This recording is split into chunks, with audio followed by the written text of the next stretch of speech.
በመጀመሪያ ደረጃ ውስጥህን ያጨልማል። ሁለተኛ ካጨለመ በኋላ ስራውን ይሰራል። ስራውን ከሰራብ በኋላ ፍርድ ይመጣል። ፍርድ ሲመጣ ሁለቱም ሰይጣኑም አንተም አብሮ ይፈረድባቸዋል። በዚህ ድብቅ ባሉ ባህሪ ውስጥ ስለምንመላለስ ዲያብሎስ ምሽጉን ለማፍረስ አይፈልግም። የኖረበትን ለዘመናት የተቀመጠበትን በውስጣችን ስቃይ ሲፈጥር ሐሳቦቻችንን ሲያወናብድ በመልካም ባህሪ ራሳችንን እየተሟገትን ካላዳክም ነው ቅዱስ ቅዱስ የሆነ ሐሳብን በውስጣችን በመያዝ ካሮጥን ዕለት ዕለት በመንፈሳዊ ተስፋና በቃሉ በኩል አኗኗራችንን ለመገንባት ካልደከምን ብርሃንን የሚጠላ ልብ ስላላቸው እንዳይበራላቸው የክርስቶስ ቃለ ብርሃን ወደ ውስጣቸው ገብቶ እንዳይፈነጥቅና የነፍሳቸውን ጸጋና ሞገስ እንዳይቀበሉ የትህትናና የንስሐ ሕይወት የቸርነትና የበጎነት አካሄድ እንዳይጀምሩ በጣም ይጠነቀቃል። እዚህ መተን እንኳ ጆሮአችንን ደፍኖ ህሊናችንን አእምሯችንን አናውዞ የቃሉ ምስጢር ምን እንደሆነ ሳናቀው እንሄዳለን። የሚያስፈሩ ገጸ ባህሪ ያላቸው ነገሮች እያንዳንዱ ሕፃን የሚያፈቅረው ጉዳይ ሆነው ቤተሰቦች ለዚህ ምንም ክብደት አልሰጡም። የዘመኑ ስልጣኔ ነው የሚገርም ነው ይባላል። ግን መኝታው ተመችቶን ውስጣችን ካልተመቸን ምን ትሉታላችሁ? ዛሬ እኮ ያ የውስጠኛው ክፍል ነው የጠፋው። ወደ ብርሃን ስላልመጣን ወደ ክርስቶስ አምላካችን ስላልመጣን ነገሮች ተመችተውናል፣ ግን ደግሞ የውስጠኛው ክፍል አልተመቸንም። በውስጥ የሚቆረቁረን ነገር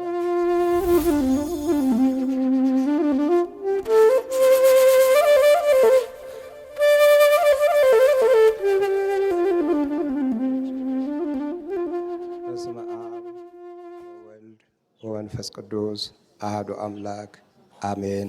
ሁላችሁም አባቶች፣ ካህናት፣ መነኮሳት፣ ዲያቆናት፣ የእግዚአብሔር ቤተሰቦች እንደምን አደራችሁ? ልዑል እግዚአብሔር ዛሬም ዘወትርም ለዘላለም ስሙ የተመሰገነ ይሁን። ክፉ የሚያደርግ ሁሉ ብርሃንን ይጠላል። በቅዱስ ዮሐንስ ወንጌል ምዕራፍ 3 ቁጥር 21 ላይ ያለ ቃል ነው። ብርሃንን መጥላት ካሉት ክፉ ድርጊቶች አንዱ ነው።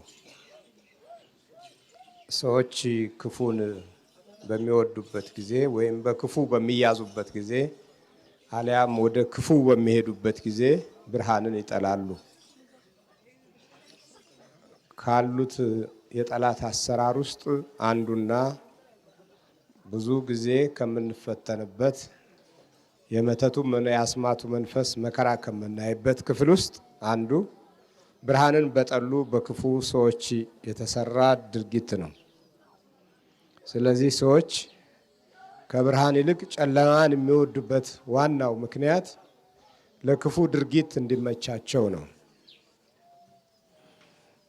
የጨለማን ጊዜ የሚጠቀሙበት ክፉ መናፍስትን ከነርሱ ጋር ህብረት በሚያደርግበት ጊዜ ለክፉ የሚኖሩ ስለሆነ ለክፉ ስራቸው መሳካት ምክንያት የሚሆነው የጨለማው ጊዜ ነው።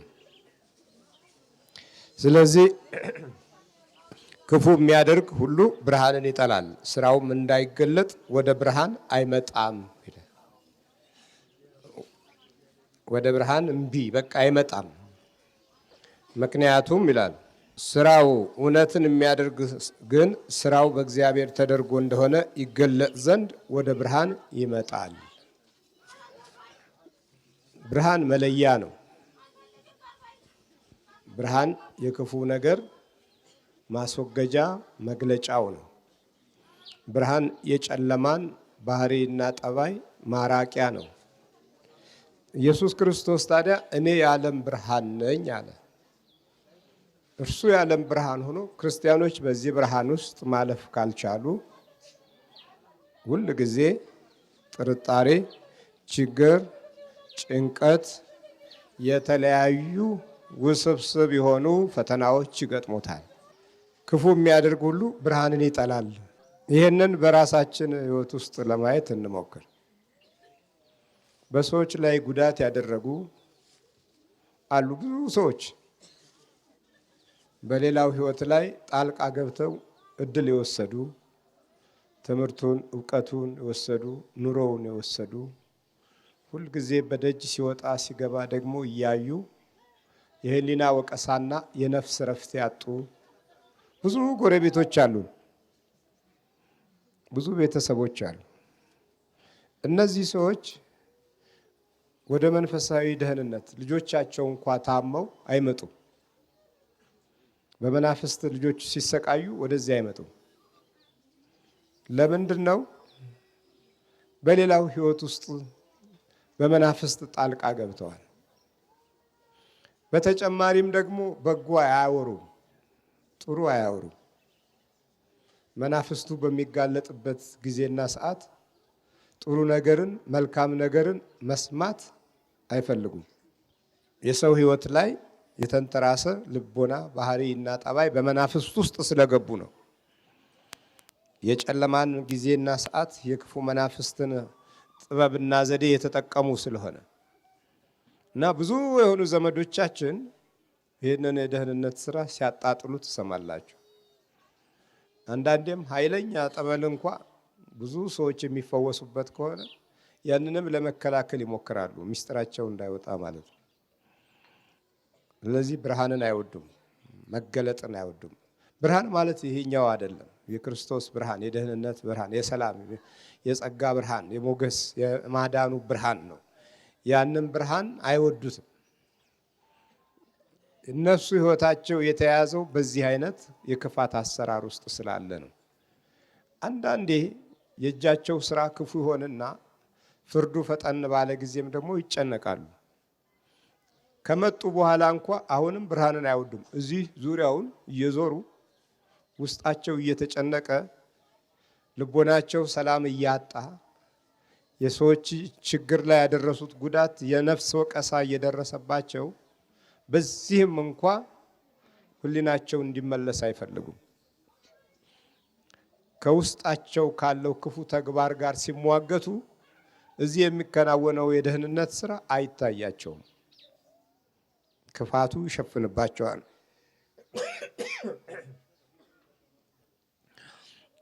ወደ ብርሃን ለመምጣት ያላቸው ቅንነት ከውስጥ በኩል በበጎ መንገድ አይደለም። ቅንነቱ አይኖራቸውም። መልካም የሆነ ባህሪና ጠባይም የላቸውም። ተወስዷል። የሚከተሉት ሁኔታዎች ውስጣዊ መንፈሳዊ በረከታችንን የሚያጨላልሙብን ነገር አሉ። በመጀመሪያ ደረጃ ተንኮለኞች ስንሆን ነገሮች አይገቡንም። በጣም አደገኛው ነገር ይሄኛው ነው።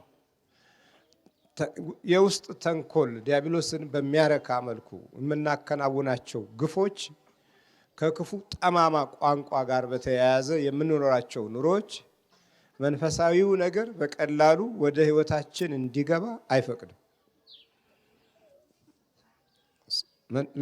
ለምን? ውስጣችን ጨላልሟል። ልምምዶቻችን ሁሉ ክፉዎች ናቸው እና በመልካም ስፍራ ላይ በምንቆምበት ጊዜ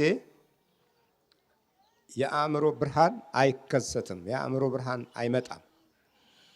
ስለዚህ ጭልም ባለበት መንፈስ ውስጥ በክፉ አኗኗር ላይ የኖርንበት የክፉ መግለጫ የሆነው ኑሯችንና ጠባያችን ውስጥ ያሉት ውስብስብ ነገሮች የእግዚአብሔር የሆነውን በአእምሯችን ውስጥ በስፋት ለመቀበል አቅም ያንሰናል። ለዚህ ነው ክፉ የሚያደርግ ሁሉ ብርሃንን ይጠላል። ጥላቻው ከቤት ሳያንሰው እዚህም መጥቶ የክፉ መንፈስ ጥላቻ ያስተናግዳል። ጥላቻው የሚመነጨው ከውስጠኛው ክፍል ባለ ባህሪ ነው። የዲያብሎስ ይዞታ አይታችሁ እንደሆነ ቀጥታ የውጭውን አካል አይደለም የሚፈልገው፣ የውስጠኛውን አካል ነው። ልብ ውስጥ ነው የሚገባው። ነፋስ ስለሆነ ወደ ሰውነታችን ውስጥ ዘልቆ በሚቀመጥበት ጊዜ ማንም ይሄ ነው ብሎ የሚናገር ይሄ ነው ብሎ የሚያወጣው የለም፣ በእግዚአብሔር መንፈስ በኩል ካልሆነ ማለት ነው። ስለዚህ የውስጠኛው ክፍል ጭልምልም ስለሚል ያንን ጨለማውን እናገለግላለን። ከልቦናችን ውስጥ ያለው ክፉ ነገር ብርሃንን ይከለክለናል። በጣም ትልልቅ ከሆኑ ውድቀቶች ውስጥ ሰዎች ከውስጣቸው የሚጨልምባቸው ጊዜ መብዛቱ ነው። ይሄኛውን የውስጥ ጨለማውን ባል ወይም ሚስት አታጠፋው። ገንዘብ ወይም ስልጣን ወይም ማዕረግ አያጠፋው። ሀብት፣ ከፍታ፣ ዕውቀት ይህንን አያጠፋው። ዓለም በብዛት ያላወቀው ይሄኛው መንገድ ነው።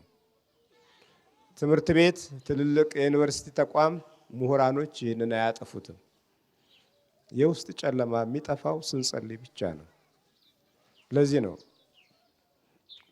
አባታችን ሆይ በሰማይ የምትኖር እያላችሁ ጸልዩ።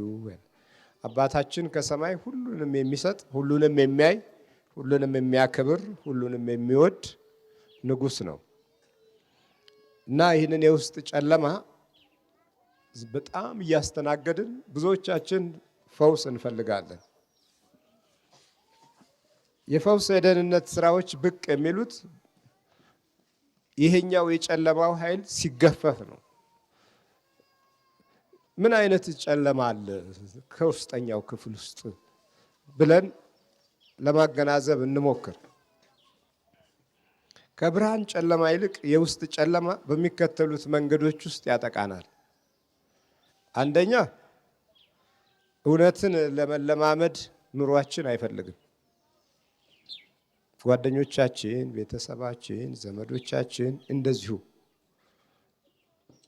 እውነትን ለመለማመድ በእውነት በኩል ለማለፍ እውነተኛ ሆኖ ለመቆየት እውነትን ከአእምሯችንም ከህሊናችንም ለመጠበቅ የምናደርጋቸው ግብግቦች ብዙ ጊዜ የተዘነጉ ስለሆኑ በተለያየ የመናፍስት ጥቃት እውነት ከኛ ውስጥ ጨልሟል። ስለዚህ በብርሃን እየተመላለስን ብርሃኑ አይታየንም። በቀን እየደከምን የቀን ውጤታችን ትርጉም የለውም። ቁጭ ብለን እየተጫወትን አንድ ህሊና፣ አንድ ልብ፣ አንድ መንፈስ የለንም። ስለዚህ ክፉ በከፍተኛ ሁኔታ ራሱን አጠናክሮ በሰዎች ልቦና ውስጥ ገዥነቱን አበልጽጓል። ስለዚህ ክፉ የሚያደርግ ሁሉ ብርሃንን ይጠላል። ጥላቻው ከብርሃን ጋር ነው። በመሆኑም የዘመናችን የክፉ መንፈስ ሟርት አሰራር ኑሯችን ውስጥ ገብቶ እድላችንን ሲያመክነው የአይነ ጥላ መንፈስ የዲያብሎስን የጥፋት እገዛ ከባህሪያችን ጋር ተስማምቶ ኢንፎርሜሽን ሲያቀብል ብዙም አልተረዳ ነው። አሁን ብዙ ያላወቅናቸው ችግሮች ናቸው ተወሳስበው አሁን በእያንዳንዳችን አኗኗር ውስጥ በረከትን ከልክሎን፣ ሰላምን ከልክሎን፣ ሞገስን ከልክሎን፣ ጸጋን ከልክሎን አልፎም ተርፎ መንፈሳዊ ክብሮቻችን ሁሉ ከመንፈስ ቅዱስ አሰራር ጋር ጠፍቶብን ግራ ተጋብተን ሁለንተናዊ የሆኑ ውድቀቶች እያንዣበቡብን እርስ በርሳችን ተቀዋውሰን እንኖራለን። ለምን? እውነት በራሱ ከህይወታችን ውስጥ ረጅም መንገድ ይዞ አምልጦናል። እውነት ካመለጠ ደግሞ አስቸጋሪ ነው። በሮሜ ምዕራፍ 1 ቁጥር 28 ላይ እግዚአብሔርን ለማወቅ ባልወደዱት መጠን ይላል እግዚአብሔር የማይገባውን ያደርጉ ዘንድ ለማይረባ አእምሮ አሳልፎ ሰጣቸው። የማይረባ አእምሮ በደጃችን አለ ማለት ነው። ሩቅ ሳንሄድ ይህንን በናቡከደነጾር ህይወት እንይ። አንድ ወቅት ላይ ናቡከደነጾር እውነትን ለመያዝ ባደረጋቸው ትግሎች ውስጥ 3 ደቂቅ እና ዳንኤል አጠገቡ ነበሩ። ለእውነት የእውነት አምላክ እግዚአብሔር የተመሰገነ ይሁን፣ የንጉስ የገዢዎች ገዢ የነገስታት ንጉስ እያለ ሁሉ ያለው በኋላ ረሳው። ከብዙ መምታታትና ከብዙ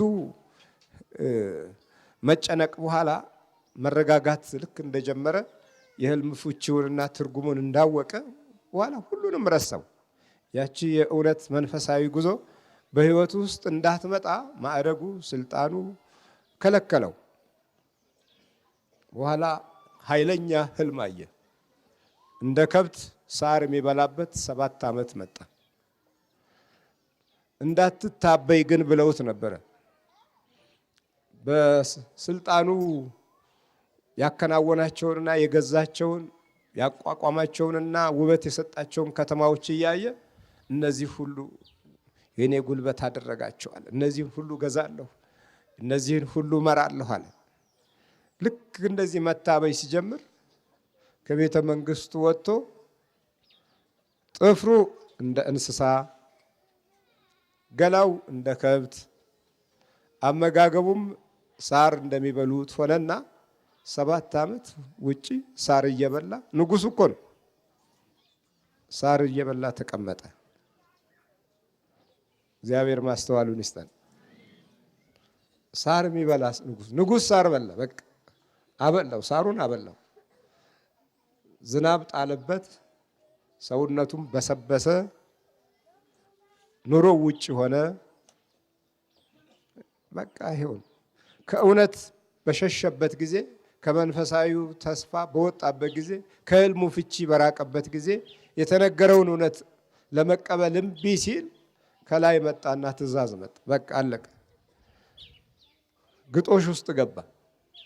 ያን የተከበረውን ይህን ያደረገ የእግዚአብሔር አምላክ በአሕዛብ ላይ ኃይሉን ገለጠ። ዲያብሎስ በመጀመሪያ ደረጃ ውስጥህን ያጨልማል። ሁለተኛ ካጨለመ በኋላ ስራውን ይሰራል። ስራውን ከሰራብ በኋላ ፍርድ ይመጣል። ፍርድ ሲመጣ ሁለቱም ሰይጣኑም አንተም አብሮ ይፈረድባቸዋል። እንዲህ ነው። አሁን ፍርዱን ልክ እንደዚህ ነው። ተንኮል ውስጥ ግፍ ውስጥ ስንገባ ግፊት ያደርጋል። መጀመሪያ ይጠጋና በህይወታችን ውስጥ ልዩ ልዩ ልምምዶችን ያከናውናል። ከልምምዶቹ አንዳንዶቹ እከሌ ክፋት አድርጎብሃል ዝም ትለዋለህ ወይ? እከሌ ይጠላሃል፣ ክፉ ነው፣ ምቀኛ ነው ይልሃል። በሌላ ሰው በኩል ይመጣብሃል። ምቀኝነቱን ማየት ስትጀምር በቀላሉ ደግሞ ያው የምቀኝነትን ጠባይ እኛም በጎረቤቶቻችን ክፋት ምክንያት ክፉ እንሆናለን። በዚህ ክፋት ውስጥ መልካም የሆነ የህይወት ብርሃን እናጣለን። ለዚህ ነው ክፉ የሚያደርግ ሁሉ ብርሃንን ይጠላልና ስራውም እንዳይገለጥ ወደ ብርሃን አይመጣም። እውነትን የሚያደርግ ግን ስራው በእግዚአብሔር ተደርጎ እንደሆነ ይገለጥ ዘንድ ወደ ብርሃን ይመጣል። ዛሬ የዚህ አይነት የህይወት እጥረት አለብን። ብዙዎቻችን በዚህ ድብቅ ባሉ ባህሪ ውስጥ ስለምንመላለስ ዲያብሎስ ምሽጉን ለማፍረስ አይፈልግም። የኖረበትን ለዘመናት የተቀመጠበትን በውስጣችን ስቃይ ሲፈጥር ሀሳቦቻችንን ሲያወናብድ ወደ ፈለግነው ሳይሆን ወደ አልፈለግነው ሲመራን ጠባያችንን ሲለዋወጥ ኢኮኖሚያችንን ሲያደቅ የድካም ዋጋችንን ድራሹን ሲያጠፋው የበረከት ባለቤት የምንሆንበትን ጊዜ ሲያሳጣ በእድሎቻችን ላይ መሪ ሆኖ ከክፎች ጋር ሲያገናኝ የቆየ መንፈስ እንደው በአንድ ጊዜ ተነቀል ቢባል ለራሱም ይገርመዋል። አሳድጌ አሳድጌ የሚለው እኮ ለዚህ ነው። አሳድጌ ሲል እኮ ለምክንያት አይደለም። ክፋት ሳስተምር ቆይቼ ልቡን ስገዛ ቆይቼ ህይወቱን እያጨላለምኩ ቆይቼ በጨለማው በኩል አሳድጎናል። በክፉ አካሄድ በኩል አሳድጎናል። በተጣመመ መንገድ በኩል አሳድጎናል። ይህንን ታዲያ ባንዴ ውጣ ቢባል ራሱ የሚያደርጋቸው ትንቅንቆችን አስቡት። ካልሰለቸው በጸሎት ሁልጊዜ ካላጠቃ ነው በመልካም ባህሪ ራሳችንን እየተሟገትን ካላዳክም ነው ቅዱስ ቅዱስ የሆነ ሐሳብን በውስጣችን በመያዝ ካሮጥን ዕለት ዕለት በመንፈሳዊ ተስፋና በቃሉ በኩል አኗኗራችንን ለመገንባት ካልደከምን እንዴት ከውስጣችን ያን ሁሉ ብዙ ዘመናት የቆየበትን ሲያጨላልም የኖረበትን ጠባይና እንቅስቃሴ ለቆ ወዴት ይሄዳል? ከዚህ የተነሳ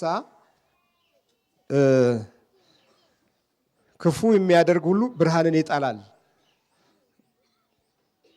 ክፉ ስለሆነ ጠባዩ ይሄ ማንኛውም ክፉ መንፈስ ጠባዩ ክፉ ስለሆነ ብርሃንን አይወድም። በተለይም በጌታችን በኢየሱስ ክርስቶስ መንገድ በእመቤታችን በቅድስት ድንግል ማርያም ሕይወትና መንፈሳዊ በረከት እንዲሁም በቅዱሳን መላእክት ጥበቃና ሞገሳቸውና ጸጋቸው ጥላ ውስጥ ለሚኖር የሚፈልግ ሁሉ ይህንን ጉዞ እጅግ በጣም ይከብደዋል። ለዚህ ነው ብዙ ዘመዶቻችን ወደዚህ መንፈሳዊ ተስፋና ወደ ቃሉ በረከት ስንጠራቸው አይ ይላሉ። አንዳንዶቹ እናውቀዋለን ይላሉ። አንዳንዶቹ በሚገባ ብዙ ዘመናት ወንጌል ተምሬያለሁ ብለው ይነግሯቸዋል። አንዳንዶቹ ቃሉን ከናንተ የበለጠ ማብራራት ይጀምራሉ። ግን የሚገርመው ወደ ብርሃን አይመጡም። የመንፈሳዊ ሕይወት ብርሃን ውስጣቸው እንዲነካ የማይፈልግ ክፉ መንፈስ ይጠነቀቅላቸዋል። ይሄ ጥንቃቄ የሚመጣው በራሱ በመንፈሱ ገዥነት ሊመጣ የሚችል ኃይል ነው። እንዳይጋለጥ የሚፈልግ መንፈስ አለ። እዚህ ደርሰው እኮ ልክ መናፍስቱ በሚጮሁበት ጊዜ የሚሸሹ አለ። ከበኋላ በኩል ኮተት አለ። አንዳንዴ እዚህ የመናፍስቱን ጥልቅ የሆነ የጥፋት አሰራር ለመገንዘብ የማይፈልጉ ዘመዶቻችን አለ ምክንያት አይደለም።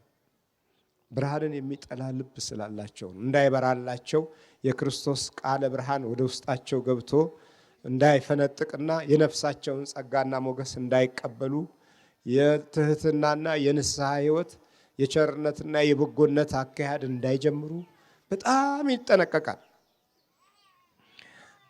እዚህ መተን እንኳ ጆሮአችንን ደፍኖ ሕሊናችንን አእምሯችንን አናውዞ የቃሉ ምስጢር ምን እንደሆነ ሳናቀው እንሄዳለን። በቀደም ዕለት ክፉ ነገር እየተናገረ እልል ነበር የሚለው ሰው። ይሄ ምንድነው? የለንም፣ በብዛት የለም ሰው እልል ብለን ደግሞ እኮ ይሞቃል። ደግሞ ለሱ ላልሰማነው ነገር እልልታችንም ይሞቃል። ልክ እንደሰማ ያስመስላል። ይሄ ውስጣችንን ማጣት ከጀመርን ቆይተናል ማለት ነው። ውስጥን ማጣት ነው። አሁን ትልቁ ችግር ይሄ ነው። በቃ ሰው ውስጡን ካጣ በኋላ ምንም በዓለም በሚመጣ ነገር ላይ ውስጥን ማግኘት አይቻልም እና ከዲያብሎስ አሰራር ውስጥ ከፍተኛውን ስፍራ ይዞ የሚገኘው ውስጥን ማጣት ነው።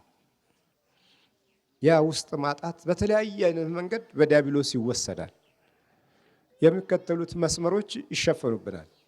አንደኛ ዓይናችን፣ ሁለተኛ ጆሮአችን፣ ሶስተኛ ልቦናችን፣ አራተኛ ሕሊናችን፣ አምስተኛ አእምሯችን። እነዚህ ከውስጠኛው ክፍል በኩል የሚያዙ ናቸው።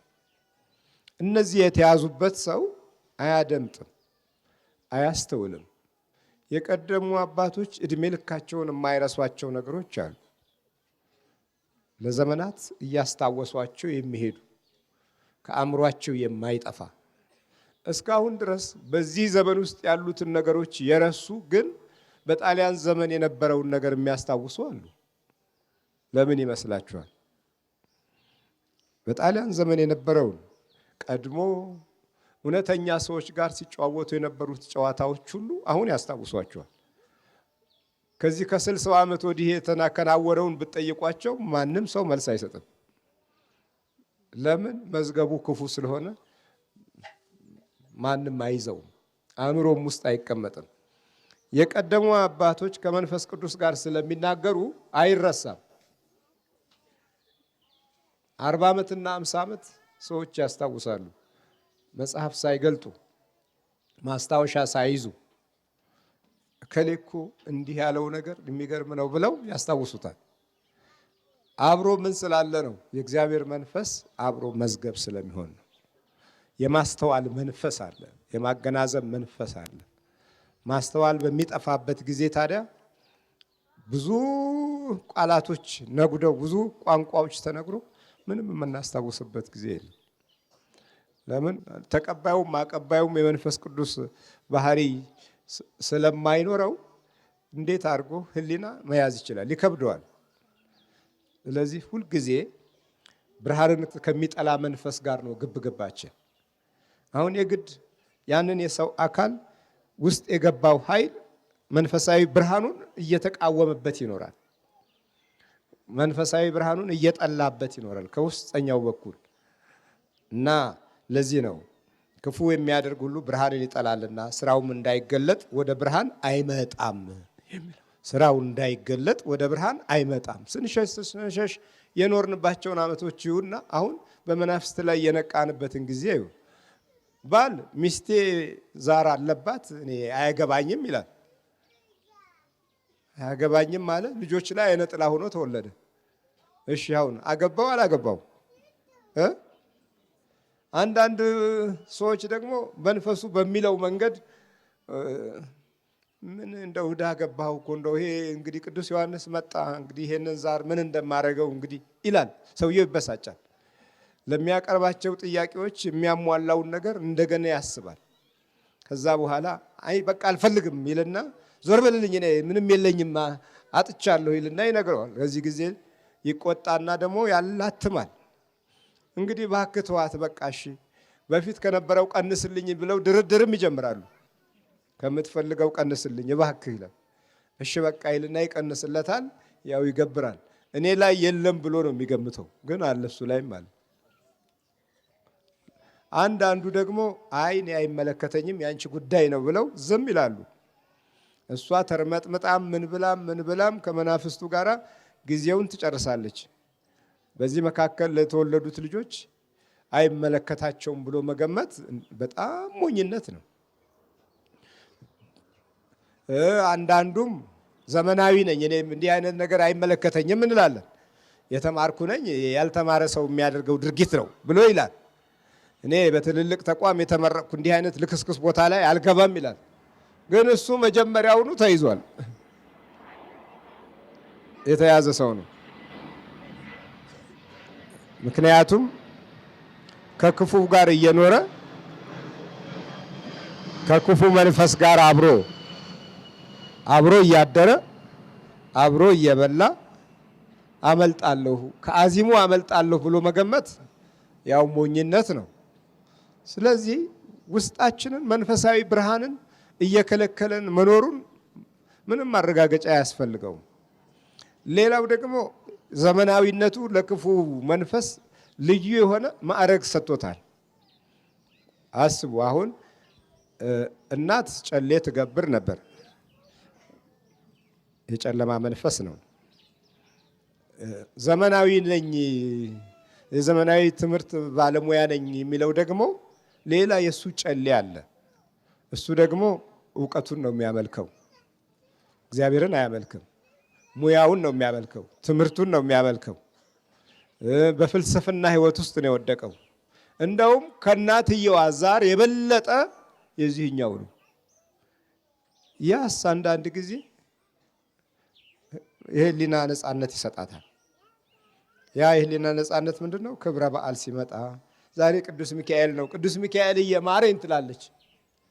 እሱ ቢኖርም ግን በህሊኗ ምህረትን ትፈልጋለች። ዛሬ እመቤታችን ነኝ ትላለች። ይሄኛው አይልም። የዚህኛው ዛር ዘመናዊ ዛር ነው። እግዚአብሔርን የሚያስክድ በእውቀት ጥላ ውስጥ መንፈሳዊ ነገርን የሚያጨላልም የሚያስታብይ በእውቀቱና በትልቅነቱ ባለው ደረጃ የሚያስመካ።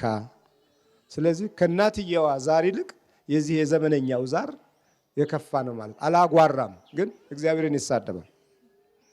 አላጓራም። የቅድመ አያቶቻችን እንደውም ያኛው ዛር ይብዛ ይነስ እግዚአብሔር ይልና ይጠራል። ይሄዚህኛው ግን አያት ቅድመ አያቴ ዝንጀሮ ነው ይላል። የትኛው በለጠ ታዲያ? የዚህ የዘመነኛው አልበለጠም? እየባሰ ይሄዳል የሚባለው ለዚህ ነው። ባሰ ይሄኛው።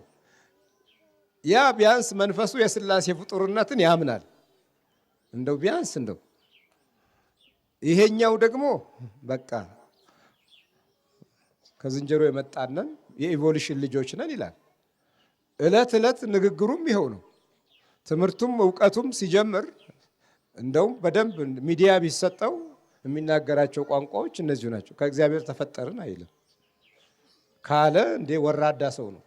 ካለ ደካማ ሰው ነው እና አይዲያሊስት ሊባል ነው። በተለይም በኮሙኒዝም ዓለም ውስጥ የእግዚአብሔር ስም እንዳይጠራ የሚደረገው ጥንቃቄ በጣም ብርቱ ነው። ከዛ በኋላ ያለው ሂደት አስቸጋሪ ነው በጣም። ሲናደድ አመል ውስጥ ለመግባት ይሄ ሰው ቅርብ ነው። ወደ አመል ውስጥ ይገባል፣ ወደ መጠጥ ውስጥ ይገባል፣ ወደ ሱስ ውስጥ ይገባል። መንፈሳዊ መከላከያ የለውም። በቀላሉ ህይወቱ የጨነገፈ ነው። ከዛ በኋላ ከሱ የሚወለዱት ልጆች ደግሞ በጣም የሚብሱ ናቸው። ድሮ የቅዱሳንን ቲያትር የሚያዩ ነበሩ። አሁን የቅዱሳንን እንደው ማንም አይመለከትም፣ ማንም አይሰራውም። ስለዚህ የሆረር ፊልሞች የትውልዳችን ዕጣ ሆነዋል። የሚያስፈሩ ገጸ ባህሪ ያላቸው ነገሮች እያንዳንዱ ሕፃን የሚያፈቅረው ጉዳይ ሆነው ቤተሰቦች ለዚህ ምንም ክብደት አልሰጡም። የዘመኑ ስልጣኔ ነው፣ የሚገርም ነው ይባላል። የዘመኑ እውቀት ነው ይባላል። እነዛ ሂደቶች ዲያብሎስ ምን እያስጨበጠ እንዳለ ግን አልገባንም። እንዴት መማታት እንዴት እንዳለ፣ እንዴት መደባደብ፣ እንዴት የሰው ደም መፍሰስ እንዳለበት፣ እንዴት መጣል እንዳለበት፣ እንዴት ጉልበት እንደሚያገኝ፣ እንዴት እንደሚያጠቃ፣ እንዴት እንደሚሰብር፣ እንዴት እንደሚፈነክት፣ እንዴት እንደሚሰርቅ፣ እንዴት እንደሚያታልል በቃ የወንጀል ስራዎች ትልቁ ትምህርት ቤት ዛሬ በደጃችን በቤታችን ሞልቷል። ስለዚህ እየባሰ የመጣው በመልካም ሁኔታ ውስጥ አይደለም፣ በጨለማው አሰራር ውስጥ ዲያብሎስ ብዙ የረካበት ዘመን ቢኖር አሁን ነው። ለዚህ ነው እዚህ ጋር ክፉ የሚያደርግ ሁሉ ብርሃንን ይጠላልና ክፉ ስራውም እንዳይገለጥ ወደ ብርሃን አይመጣም። እውነትን የሚያደርግ ግን ስራው በእግዚአብሔር ተደርጎ እንደሆነ ይገለጥ ዘንድ ወደ ብርሃን ይመጣል። ይህን የተናገረው ቅዱስ ዮሐንስ በምስጢረ መለኮት ውስጥ ታላቅ የሆነው አባት ነው እና የብርሃን አካሄድ ዛሬ ከናፈቀን አንዱ ነው። ውስጣችን ብርሃን የናፈቀው የፀሐይ ብርሃንማ ይኸው። ስለ ፀሐይ ብርሃን ብዙ ትምህርት አግኝተናል። ሕፃናቶች በፀሐይ ብርሃን እንዴት እድገታቸው የተስተካከለ እንደሚሆን ይገለጽልናል። ግን የውስጠኛው ብርሃን ኢየሱስ ክርስቶስ እሱን አተነዋል። እንዳይበራልን ዘመናችን፣ እውቀታችን፣ ጊዜያችን ከልክሎናል። በራሱ አኗኗራችንም በጣም እየተጣደፈ በመጣው ኪሳራ ውስጥ የምናደርጋቸው ሩጫዎች ብዙ የበረከት መንገድ ላይ እንዳንቆም አድርጎናል። ስለዚህ የእግዚአብሔር ብርሃን ኢየሱስ ክርስቶስ ዛሬም ያስፈልገናል። ለምናየው፣ ለምናደርገው፣ ለምናስበው ሁሉ ክፉን ከህይወታችን መቋቋም የምንችልበትን ጸሎት ዘወትር ማድረግ አለብን። የውስጠኛውን የሚያጨልምብንን ለመንፈሳዊ ኃይል ቀለል አድርገን እንድናይ የሚያደርገንን በዚህ በምቾቱ ዓለም ውስጥ ብቻ ማለፍ ይቻላል ብለን የምናስበው እሺ ይመቸን፣ እስቲ ቆይ ይመቸን። አሁን ግን መኝታው ተመችቶን ውስጣችን ካልተመቸን ምን ትሉታላችሁ? ዛሬ እኮ ያ የውስጠኛው ክፍል ነው የጠፋው። ወደ ብርሃን ስላልመጣን፣ ወደ ክርስቶስ አምላካችን ስላልመጣን ነገሮች ተመችተውናል፣ ግን ደግሞ የውስጠኛው ክፍል አልተመቸንም። በውስጥ የሚቆረቁረን ነገር አለ። በውስጥ በኩል በጣም ይቆረቁረናል።